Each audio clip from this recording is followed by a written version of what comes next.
कहीं ना कहीं टेम्पल आर्किटेक्चर में, हाँ ये है नगारा टेम्पल आपके 70 नंबर पेज पे। तो ये वाली चीजें याद रखनी है, ये पिथा, ये गर्भगृह, शिखरा, फिर अमल का ऊपर कैलाश, ठीक है। ये नॉर्मल नगारा टेम्पल है, ठीक है। इसी प्लेटफॉर्म को जो जहाँ पे पिथा लिखा हुआ है ना, इसको जगती कहते हैं उड़ीसा में। रेज प्लेटफॉर्म होता है ये जो जिसपे मंदिर बना होता है ना, उसका नाम है जगती। उड़ीसा में जगती कहते हैं इसी प्लेटफॉर्म को। वर्ड एसोसिएशन करवा रहा हूँ, करते जाइए।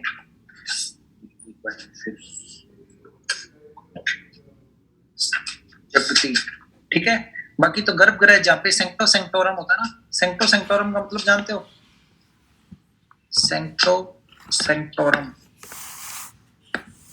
जहाँ पे मेन डीटी की वो रखी जाती है, वो स्कल्पचर रखा जाता है जहाँ पे, सेंक्टो सेंक्टोरम, उसी को गर्भगृह कहते हैं।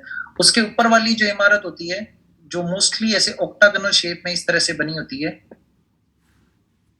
ठीक है, उसको शिखर कहते हैं। शिखर के ऊपर अमलका होता है, अमलका के ऊपर कैलाश कलश होता है,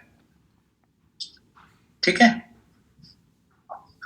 कुछ मंदिरों में आपने इस तरह से देखा होगा कि पीछे तो जैसे ये जगती बना दिया, उसके ऊपर ऐसे एक मंदिर बना दिया, ठीक है। उसके आगे इस तरह से बने होते हैं, ठीक है, मतलब रेक्टेंगुलर प्लेटफॉर्म से बने होते हैं, रेक्टेंगुलर वो बने होते हैं, उनको मंडप कहते हैं, ठीक है। जो आगे ये बने होते हैं ना, मेन सेंक्टोरम, यहाँ पे सेंक्टोरम है, गर्भगृह, उससे ऊपर ये शिखर है, आगे जो बने होते हैं उस टाइप को मंडप कहते हैं, क्योंकि मंदिर ही ऐसे होते हैं। तुमने देखा होगा इंडिया में जितने भी यहाँ पे टेम्पल देखे हो, तुमने ऐसे देखे होंगे ऊपर से, है ना। बहुत से ऐसे भी होते हैं, सीधे फ्लैट रूफ्ड, ठीक है। इनको कहते हैं फमसाना। जो फ्लैट रूफ होते हैं ना, मंडप जिनका बना होता है, फमसाना। तो ये नगारा से रिलेटेड है, PHAMSANA, फमसाना, ठीक है।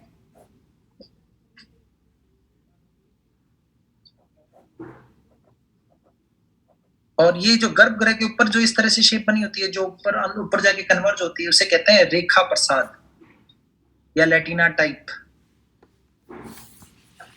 रेखा प्रसाद।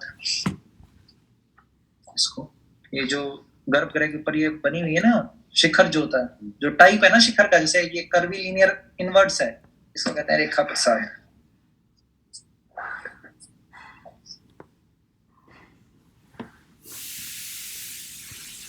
ध्वज, फ्लैग को कहते हैं, ध्वज तो नाम से पता चल रहा है, फ्लैग को कहते हैं। और कोविल, मैंने बताया था टर्म यूज होती है एंशिएंट मेडिवल में टेंपल के लिए, नगारा स्टाइल के टेंपल के लिए, ठीक है।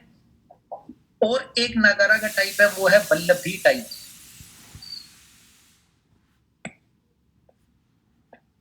ठीक है। इसमें वैगन वोल्टेड रूफ्स दिए, मैं दिखाई देता हूँ आपको। जैसे सन कोणार्क टेंपल है, ये देखिए आप, ये आगे वाला जो हिस्सा है ना, ये है मंडप, ये मंडप टाइप से जो फ्लैट रूफ बनी हुई है, ये शिखर है, ये सेंक्टोरम है, और ये जो रेज प्लेटफॉर्म है ना, ये जगती है। या फिर ये जो नाम लिखा था ना अभी, ठीक है। वल्लभी टाइप का शायद इसमें आपके एग्जांपल दिया नहीं हुआ, पर ये बस जो वर्ड एसोसिएशन है वो वल्लभी का ये है कि wagon, WAGON, wagon vaulted buildings होती है। अभी किस तरह की होती है तो फोटोज देख के ही पता चलेगा। एनीवे, आपके उड़ीसा के जितने भी ये टेम्पल्स हैं, जो अपने उड़ीसा के टेम्पल्स देखते हैं, ये भी नगारा स्टाइल है। आपके खजुराहो के जितने टेम्पल है वो नगारा स्टाइल है। सोलंकी डायनेस्टी के जितने गुजरात में टेम्पल है वो भी नगारा स्टाइल है, बस ये ध्यान रखना है आपको। सेंट्रल इंडिया के जो है ना, ये पंचायतन स्टाइल, मतलब 5 श्राइन्स होती है। पंचायतन का मतलब है 5 श्राइन्स, पंचायतन। एक मंदिर में 5 श्राइन्स होंगी। सेंटर श्राइन मेन श्राइन होगी जिसके नाम से मंदिर को जाना जाएगा। उसके अलावा भी आपने देखा होगा, आपने नॉर्मली इस तरह मंदिर होते हैं, उनमें एक ही भगवान की मूर्ति थोड़ी होती है, 3-4 होती है ना। तो ऐसे पंचायतन स्टाइल के मंदिर आपको मध्य प्रदेश में, सेंट्रल इंडिया में खूब सारे मिल जाएंगे। ठीक है, तो दशावतार टेम्पल है जो देवगढ़ वाला, वो इसका एक एग्जाम्पल है पंचायतन स्टाइल का।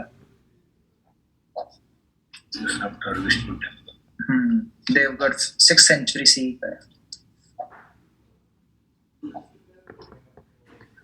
खजुराहो के जो टेम्पल है वो 10th सेंचुरी के बने हुए हैं, ये जरूरी है जानना, ये टाइम ये भी पंचायतन स्टाइल में है। जो इम्पोर्टेंट है यहाँ पे है वो है लक्ष्मण टेम्पल, चंदेला डायनेस्टी का है। ये पंचायतन स्टाइल है, ये मंदिर नहीं है। पंचायतन का मतलब है 5 श्राइन्स एक मंदिर के अंदर। जैसे नगारा किसी का थोड़ी है, नगारा स्टाइल है कि मन होगा, एक सेंटो सेंटोरम होगा, उसके ऊपर एक वो रेखा प्रसाद ऊपर से ऐसे बंद होगा, फिर एक छोटा सा मलका होगा, उसके ऊपर कैलाश होगा, ये स्टाइल है। इसका बज रहा है फोन, आप बंद कर लीजिए, जरूरी है। तो खजुराहो में जैसे 10th सेंचुरी का जो मंदिर है उसमें लक्ष्मण टेम्पल है, और वो है चंदेला डायनेस्टी का। और कंदेरिया महादेव टेम्पल है, that is also belonging to Chandela dynasty. ठीक है, वो शिव का टेम्पल है। और लक्ष्मण टेम्पल मतलब ये खजुराहो वाले याद रहने चाहिए। और 64 योगिनी टेम्पल वो जैन टेम्पल है, 10th सेंचुरी सी। 64 योगिनी, आपका जो पार्लियामेंट की बिल्डिंग है वो बीसी से इंस्पायर्ड है, 64 योगिनी टेम्पल से। शायद इस बार का प्रीलिम्स में भी आया था ऐसा। ठीक है, this 64 yogini is Jaina something that is related to tantric worship.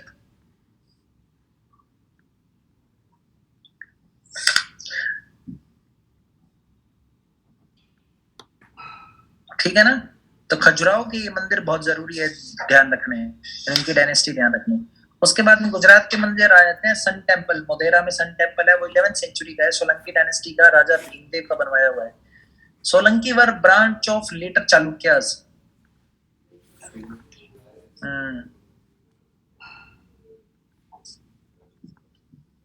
ठीक है, तो दशहर वाले हो गए, खजुराहो हो गया, गुजरात के हो गए। उसके बाद में है ईस्ट में, मैं ये नगारा की सारे खत्म कर रहा हूँ जितने इसमें दिए हुए थे। ईस्ट में है 5th सेंचुरी का एक टेम्पल है, Ahom temple, Ahom style, AHOM, Ahom, Assam की साइड में टेम्पल है। एग्जाम्पल है कामाख्या टेम्पल। तो ये कामाख्या टेम्पल जो है 5th सेंचुरी CE का है। ठीक है, इसके स्टाइल को, जो बंगाल की स्टाइल है, इसको बेंगा स्टाइल भी कहते हैं, BENGA, बेंगा। अरे बंगाल वाले स्टाइल को, होम स्टाइल का तो बता ही दिया, कामाख्या टेम्पल है। पाला, जहाँ पे पाला का जहाँ इन्फ्लुएंस था बंगाल में, आगे चला गया मैं काफी।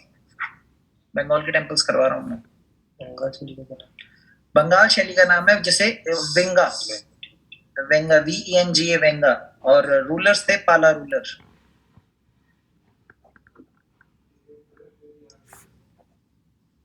ओडिशा में 3 प्रकार के ऑर्डर थे,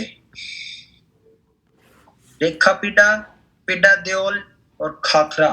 ये टेम्पल के टाइप्स हैं। ये 3 ऑर्डर थे जिससे ये टेम्पल ओरिजिनेट हुए हैं। पीडा देओल और खाखरा, रेखापीठा,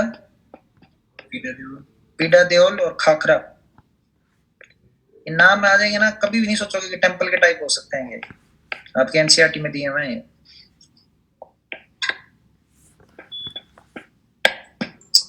शिखर को ही उड़ीसा में दियोल कहा जाता है, DEUL है ना, पीडा दियोल। शिखर को दियोल कहते हैं और मंडप को जगमोहन कहते हैं।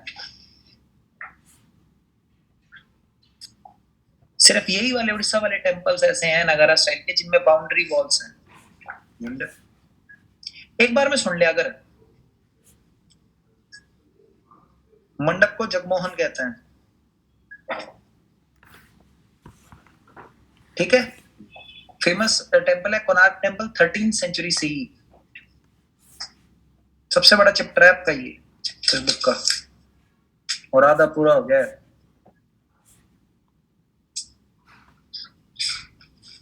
टेम्पल है 13th सेंचुरी सी और बाउंड्री वॉल साइज में। उसके बाद में कश्मीर में आ जाओ। कश्मीर में जो फेमस नागारा टेम्पल्स हैं वो है कारकोटा पीरियड के। कारकोटा ये कोई यूनिवर्सिटी हुआ करती थी कश्मीर की, कारकोटा, ठीक है। और पांड्रे थान टेम्पल है 9th सेंचुरी सी का कश्मीर में। Pandrethan PANDRETHAN Pandrethan temple 9th century C. Shiva को डेडिकेटेड एक टेम्पल है। बट आपको बुद्धिज्म, जैनिज्म जो भी देखो 6th सेंचुरी के बाद के टेम्पल्स हैं, अगर उसमें ये स्टेटमेंट आ जाए कि इसमें आपको बुद्धिज्म का इन्फ्लुएंस मिलेगा तो कहीं ना कहीं तो मिल ही जाएगा। वो इंडस वैली टाइप का अगर टेम्पल आ गया तो उसमें कहां से बुद्धिज्म का इन्फ्लुएंस आ जाएगा, समझ रहे हो। तो बाद में तो कोई भी टेम्पल में आए तो ये बात ऑलमोस्ट ट्रू ही होती है। जबकि कश्मीर में भी स्टेट हुआ क्योंकि वहां पे वो काउंसिल हुई थी, काफी स्प्रेड हुआ था बुद्धिज्म। तो तुम अपने नॉलेज से सोच के लगा सकते हो कि हाँ बुद्धा का इन्फ्लुएंस रहा होगा इन टेम्पल्स पे। तो इन टेम्पल आर्किटेक्चर्स पे बुद्धिस्ट आर्किटेक्चर का काफी इन्फ्लुएंस था, जो कारकोटा पीरियड के ये पांड्रेथान टेम्पल वगैरह थे।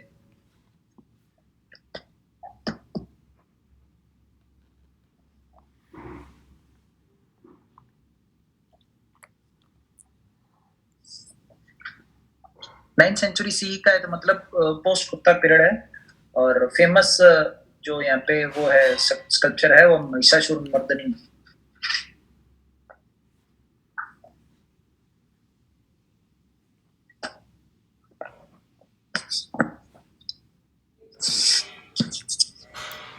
भैया प्लीज ये स्कल्पचर का नाम फिर बताओगे?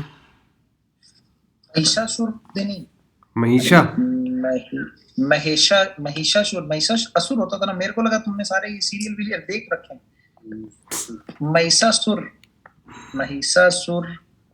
मर्दिनी टेम्पल, ये दुर्गा का अवतार था जिन्होंने महिषासुर को मारा था ना। महिषासुर मर्दिनी, तुमने ये नाम ही नहीं सुने हुए? ये नहीं सुना कभी।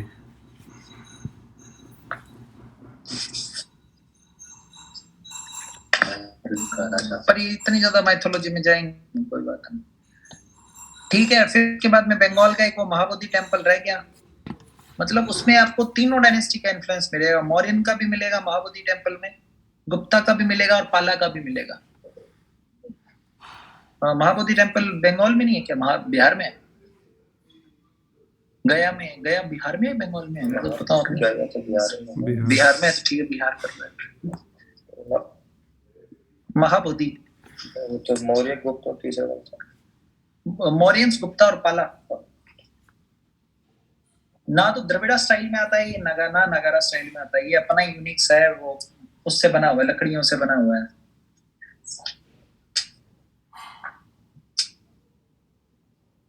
ठीक है।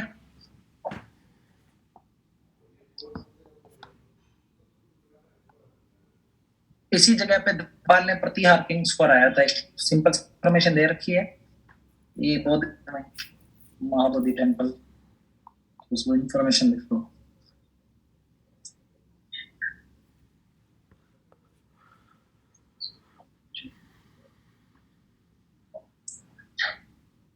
तो पढ़ के नहीं आए क्या पहले? मैंने क्या कहा था, चैप्टर की रीडिंग करके आनी है। सब कुछ एलियन सा लगता रहता है। ठीक है, फिर ये इधर वाले आओ, जो राजस्थान में दिलवाड़ा के जैन मंदिर हैं, आबू पे, माउंट आबू पर्वत पे देखे मैं, दिलवाड़ा जैन मंदिर। विमल शाह ने बनवाए थे।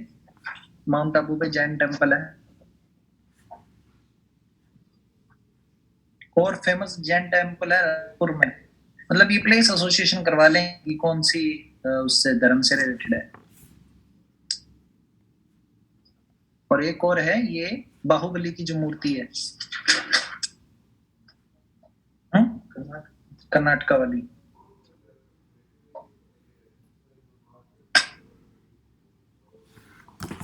ठीक है, ये आपका बड़ा बड़ा खत्म हो, क्या कहते हैं वो, वगैरह स्टाइल सारे, ये सारे मंदिर ने इसमें फोटोज वगैरह दे रखी है ना, ये सारे अपनों ने कर लिए। ये जगती प्लेटफॉर्म है, ये मंडप टाइप में नहीं है, ये सारे रेखा प्रसाद टाइप में है। खजुराहो के मंदिर है, ये कंदेरिया महादेव मंदिर है। मतलब सारी सारी चीजें कर ली, वेस्ट इंडिया भी कर लिया, ये सारे ईस्ट इंडिया के भी कर लिए, असम बंगाल के टेम्पल्स सारे कर लिए, उड़ीसा वाले भी कर लिए, हिल के टेम्पल ये वो वाले काकोता पीरियड वाले वो सारे कर लिए, ये बता ही दिया था। अच्छा, ये है द्रविड़ा टेम्पल, आपको पेज नंबर 82 पे मिलेगा, इसका देख लीजिए, साउथ इंडियन स्टाइल।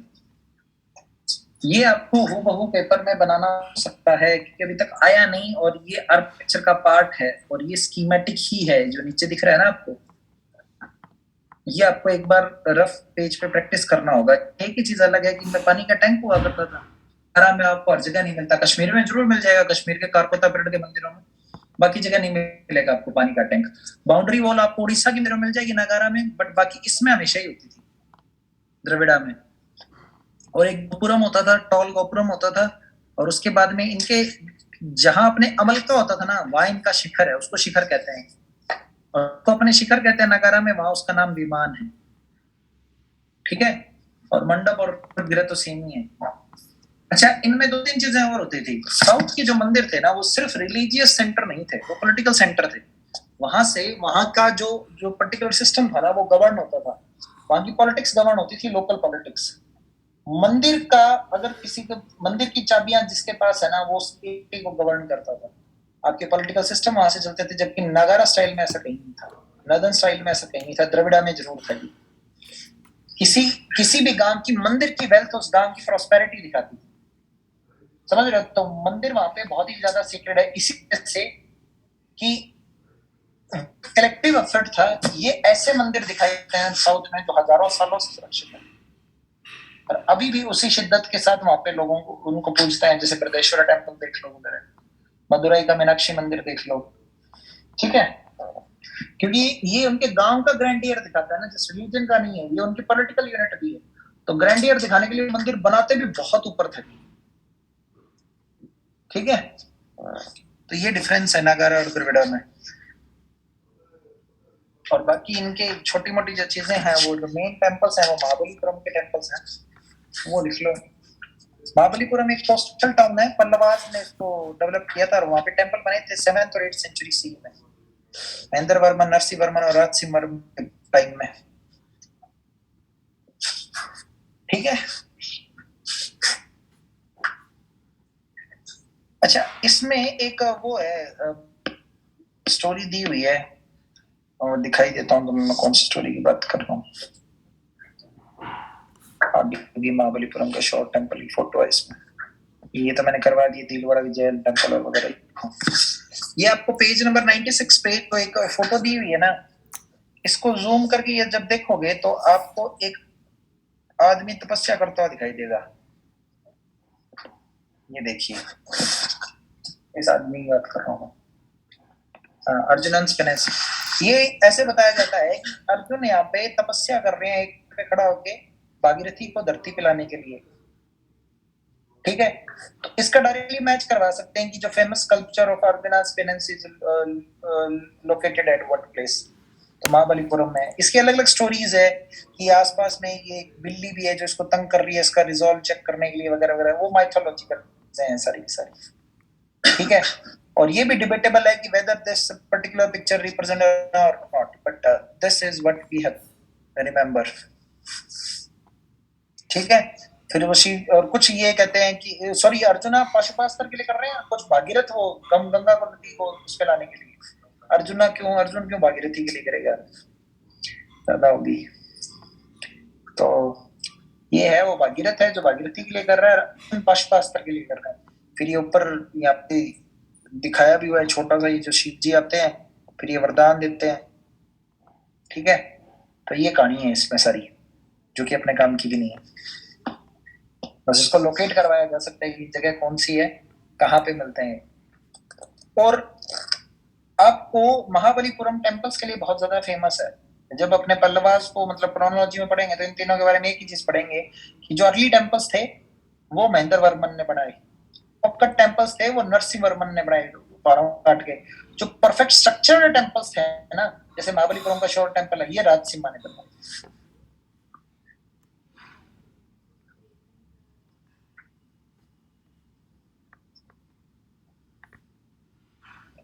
इसका नाम है कीर्ता अर्जुनियम, ये अर्जुनास पेनेंस है ना, ये बुक है किरीता अर्जुनियम, किसकी लिखी हुई है? भैरवी। आप उत्तर मत दीजिए, बाकियों को बोलने दो। हाँ, इसको जीनू को धीरे से बता दिया करो।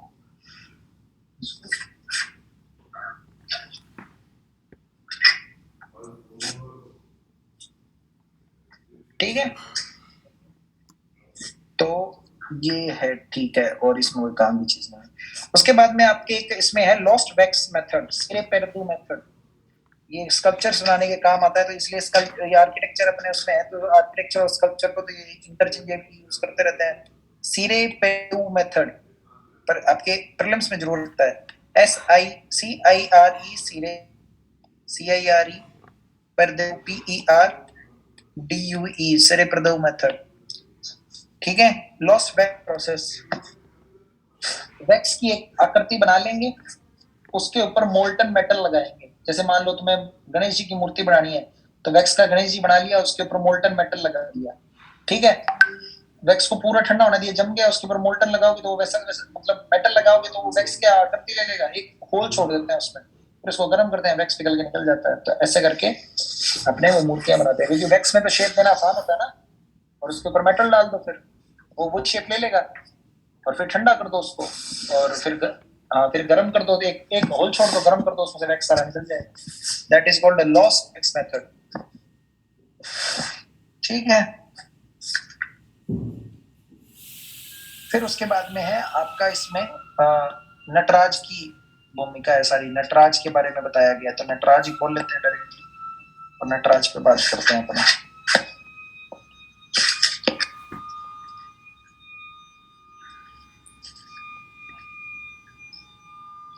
एयरपन शेकिंग कैलाश माउंटेन तो आपको बता ही दिया था किसमें, लक्ष्मण टेम्पल बता दिया। नटराज पे आ जाइए, नटराज लोस्ट वैक्स है 107। हाँ, तो इसमें अब इसमें कौन सी चीज क्या रिप्रेजेंट करती है, हालांकि आगे दिया हुआ है, बट ये आपको अगर आप स्कीमेटिकली इसको बना पाए ना इस चीज को, तो ज्यादा ठीक रहेगा, क्योंकि नटराज आ सकता है। क्योंकि चोला पीरियड का बहुत बड़ा उदाहरण है। पहली बात तो ये लिख लो, चोला पीरियड का है, देखो ना लिखा हुआ है नटराजा चोला पीरियड 12th सेंचुरी सी। तो नटराज में जो अभय का मतलब क्या होता है? वरदान देना नहीं, अभय का मतलब होता है फियरलेस, सॉरी, अभय बिना भय के। डोला का मतलब होता है वरदान, मतलब you want to give something. तो इनके अपर राइट हैंड में तो है डमरू। डमरू रिप्रेजेंट क्रिएशन, राइट में है ना डमरू, और लेफ्ट हैंड में है फायर। फायर इज डिस्ट्रक्शन, डमरू से क्रिएशन हो रहा है, फायर से डिस्ट्रक्शन हो रहा है। ऊपर वाला हाथ निडरता को दिखाता है, अभय हस्त। नीचे वाला हाथ वरदान को दिखाता है, दैट इज डोला हस्त। ठीक है, ये जो एक पैर ऐसे हवा में है, इसे कहते हैं भुजंग त्रिस्ता स्थान।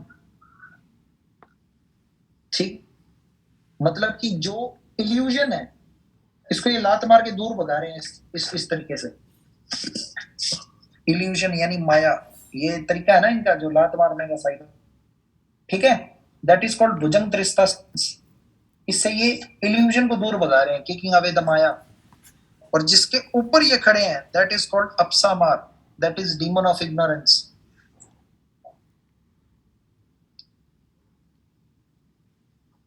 ब्रॉन्ज की बनी हुई है। ठीक है,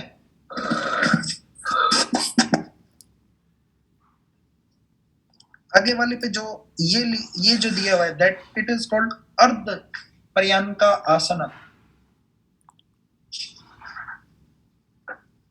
एक पैर ऐसे लटक रहा है, दैट इज अर्ध पर्यानका आसन। इस आसन का रिलेशन है पॉइजन लेने से। जब भगवान ने नीलकंठ जैसे उनको कहते हैं ना, वो पॉइजन आचमन करने वाले हैं, जहर पीने वाले हैं।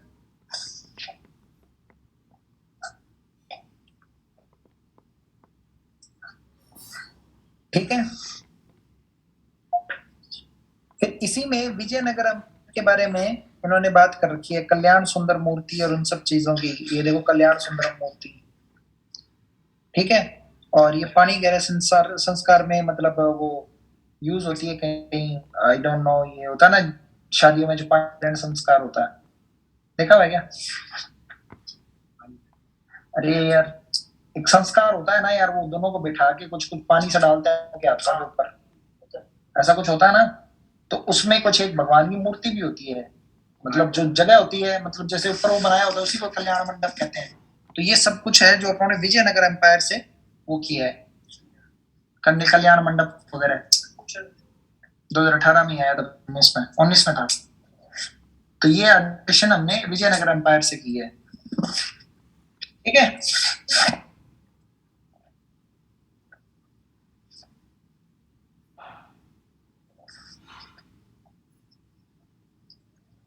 चलिए अगला चैप्टर रह गया आपकी एनसीईआरटी का, इंडो इस्लामिक आर्किटेक्चर। इसमें से डायरेक्ट जो प्रीलिम्स में आ सकता है वो सारे है, वो क्या कहते हैं वर्ड एसोसिएशन है, वो तो मैं फटाफट लिखा, एक ही पेज लास्ट बचा है। जो मेंस का पार्ट है इंडो इस्लामिक आर्किटेक्चर का पार्ट है ना, तो तुम्हें ये देखना होगा 5 शब्द हैं जो तुम कहीं भी लिख लो, जो मेंस में लिखने काम आएंगे। इस्लामिक आर्किटेक्चर ने 4 बार इंट्रोड्यूस किया था। 4 बाग देखते हो, जैसे ताजमहल है, ताजमहल के आगे 4 बाग है, ठीक है। हुमायूं का टूम देख लो, 4 बाग है, ठीक है। शालीमार बाग को देख लो, तो इस तरीके से ताजमहल में भी है, ठीक है। मीनारेट्स ये लोग बहुत प्रोफाउंड यूज करते थे, ठीक है। साइड में मीनार वगैरह खुद का ये यूज करना इन्होंने शुरू कर दिया था। ये जालियां रखते थे, झरोखे जो रखते थे, ठीक है। अरबिस पैनल का यूज करते थे, लिखता था ये, अब ऐसे मेरे मुंह पर देखेगा तो कैसे याद रहेगी। अरबिस की उसका मतलब क्या था, ये पत्तियों की बनावट सी कर देते थे, जैसे एक स्क्वायर शेप ले लो बॉक्स, और उसमें ऐसे पत्तियों की बनावट सा पेड़ सा कुछ इस तरह की डिजाइन सी बना के दीवारों में चिपका देना, ठीक है। 2-2 पैनल जानते हो, 2 पैनल में क्या होता था कि कुछ भी डिजाइन बना के उसको दीवार से अलग बना के उसको दीवार में चिपकाया जाता था। आपको ताजमहल में नीचे वाली बाउंड्री में मिल जाएगी सब कुछ, इसमें फोटोज दी हुई हैं आपके, पित्रादुरा की भी दी हुई है, अरबिस्क्यू मेथड की भी दी हुई है। ये जो जाली वर्क दिया हुआ है आमेर फोर्ट का, ये इस्लामिक आर्किटेक्चर है, ये आपको उसमें भी मिल जाएगा, आगरा, उसमें आगरा किले में। दिस इज कॉल्ड पित्रादुरा वर्क, उनकी पत्तियों को इस तरह से डेकोरेटिव बना देना। ये 2-2 पैनल, ये जो स्टार लिंक शेप है, ठीक है, ये आपको आगरा के ताजमहल में नीचे की साइड, आप ताजमहल देखोगे ना, नीचे की पट्टी देखोगे तो वहां पे ही मिल जाए, गौर करना कभी अब की बार ताजमहल देखना है तो। मैंने तो जब देखने गया था तब ये चीजें पड़ी हुई थी। आपको ये भी मिल जाएगा, पित्रादुरा भी, अरबिस्क्यू भी वहां पे मिल जाएगा।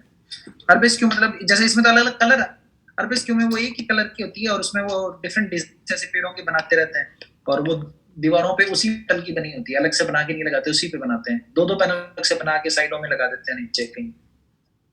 सारे डेकोरेटिव आर्ट फॉर्म्स हैं, नाम पूछ लें किससे रिलेटेड है तो तुम्हें पता होना चाहिए, ठीक है। अब कुछ पीछे वाले वर्ड्स हैं जो होता है ना कि जहाँ पे वोकेबलरी हो जाती है, ये वोकेबलरी वगैरह आती है, वहां से भी तो वर्ड एसोसिएशन है, किताब पूरी हो जाएगी इसके बाद। पहले बीच में 2-3 चीजें हैं वो लिख लो। एक तो वर्ड है VOU,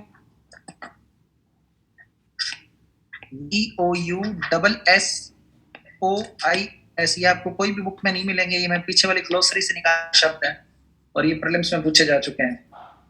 VOUSSOIRS, हाँ अब बोल लो, अब आप जवाब दे सकते हो इन शब्दों के, क्योंकि कोई भी ग्लोसरी नहीं पढ़ता ना, पीछे वाली वोकैबुलरी होती है जो पीछे पीछे, वो कोई नहीं पढ़ता है। अब जवाब दे देना जिसको भी आते हैं। These are called series of interlocking blocks. Wedge shape के होते हैं इस तरह के, ऐसे इनको ब्लॉक को बना देते हैं, उनको ये कहते हैं वॉइस सोर्स, VOUSSOIRS, ठीक है। फिर है tessellation, TESSELLATION, tessellations. These are called decoration on the walls.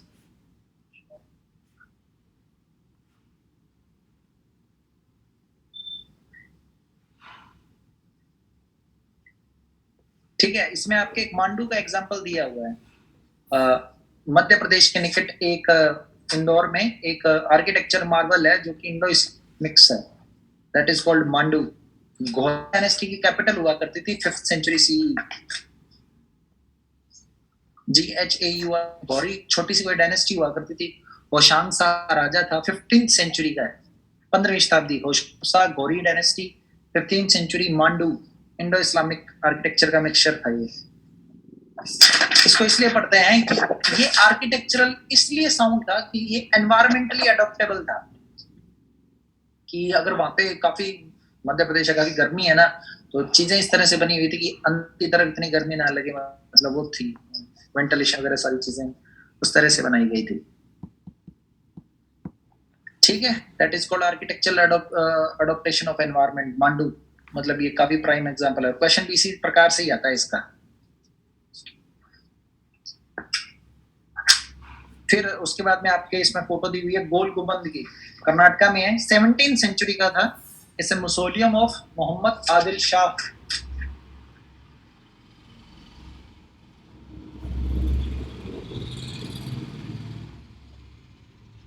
ठीक है, आदिल शाही डायनेस्टी थी बीजापुर की, उनका है ये।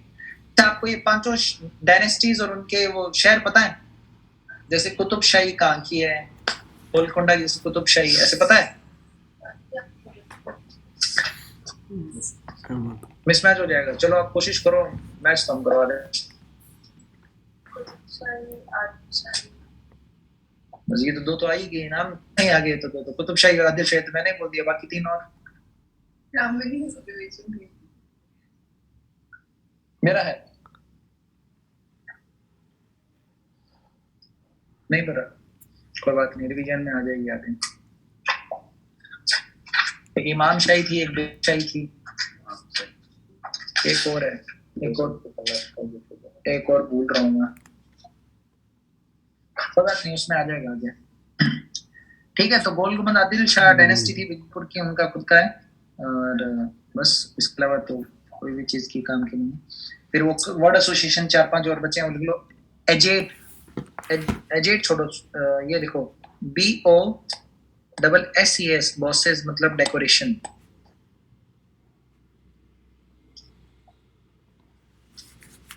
कॉर्निस, कॉर्निस का मतलब होता है छज्जा, घरों में आगे नहीं होता, गेट के आगे वो सा बना होता है, उसको कहते हैं कॉर्निस।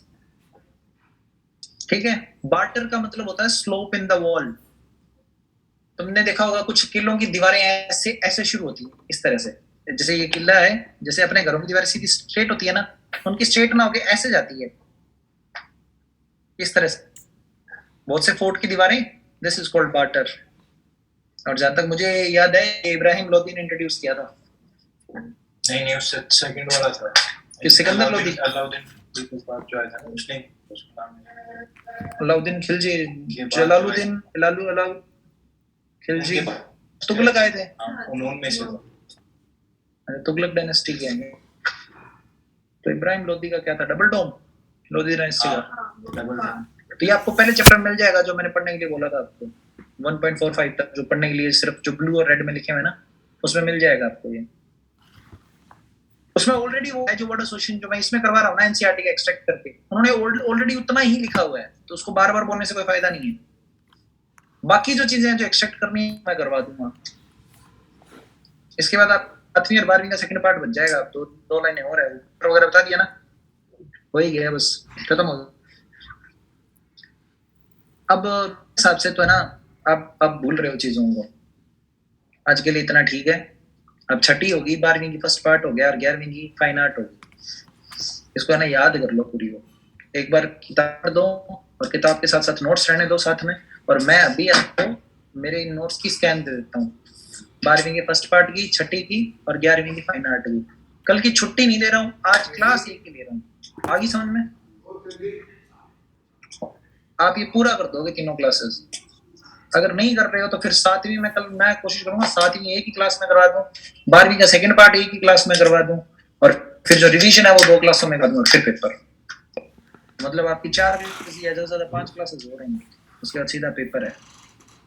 और वो पेपर इस तरह से है कि आपके सिविल्स के 20% क्वेश्चन उसी में से होंगे, मतलब जो ये अपने कर जाएंगे ना, 20 क्वेश्चन आने हैं आपके सिविल्स में हिस्ट्री के। हाँ, मॉडर्न बची, मॉडर्न की 4-5 क्लास और लगेंगी, तो मान लो अगले 8-9 क्लासेस के बाद में सिविल्स का 20% काम हो गया पूरा। आएंगे ही आएंगे, 20% हो गए, 13-14 सही होते ही हो, इतना सारा करने के बाद। ठीक है, इकोनॉमिक्स के 30 आते हैं, एनवायरनमेंट के 15 आते हैं, पॉलिटी के 15-20 एक आते हैं, करंट अफेयर के 20 एक आते हैं, जो प्योर करंट अफेयर्स होते हैं, जब से कहीं से नहीं होता है, जो आते हैं तो 20-25 एक होते हैं, मतलब बाकी लिंक्ड होता है करंट अफेयर, इकोनॉमी से लिंक्ड हो जाता है, कहीं कहीं से लिंक्ड हो जाता है, बाकी मैपिंग आती है, छोटी मोटी ज्योग्राफी आती है। ये आपके 100 क्वेश्चन। ठीक है, तो थैंक यू, टेक केयर।